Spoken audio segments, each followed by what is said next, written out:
Bonjour et bienvenue pour le point produit de bourse du lundi 24 juin 2013. Voyons tout de suite le résumé de la semaine dernière sur l'activité des produits de bourse BNP Paribas. Les échanges sur les dérivés se sont répartis à hauteur de 53% pour les indices, 45% pour les actions et 1% pour les devises et matières premières. Parmi les actions les plus traitées, on trouve dans le trio de tête BNP Paribas, Alcatel-Lucent et Société Générale, suivi par EADS et Crédit Agricole. Au niveau de la répartition call-put sur action, les call actions ont été majoritairement traitées, concentrant 89% du volume contre seulement 11% pour les puts.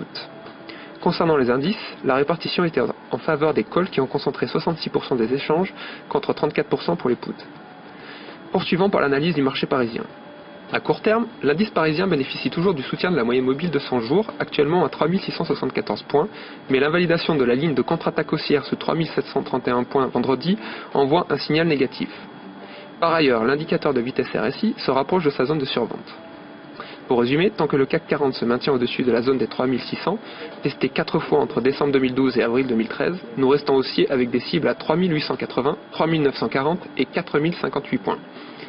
Aujourd'hui, nous passerons de l'autre côté de l'Atlantique et nous nous intéresserons à une valeur du secteur technologique, Apple. Graphiquement, le titre est toujours dans une lourde tendance baissière depuis le plus haut historique atteint en septembre 2012 à 705 $. Par ailleurs, une droite descendante sur l'indicateur de vitesse RSI maintient un fort momentum vendeur, tandis que les moyennes mobiles à 20 et 50 jours se retournent à la baisse. Ainsi, tant que les cours restent en dessous des 457 $, nous tablons sur une poursuite de la correction en direction des 355 $ et des 320 $ en extension. Afin d'optimiser ce scénario, nous avons sélectionné le varan put K475B émis par BNP Paribas, de prix d'exercice 400 $ et de maturité au 20 septembre 2013. Le delta sur ce varan est de moins 42% et l'effet de levier de 7,7%. En résumé, notre objectif sur Apple se situe à 320 $.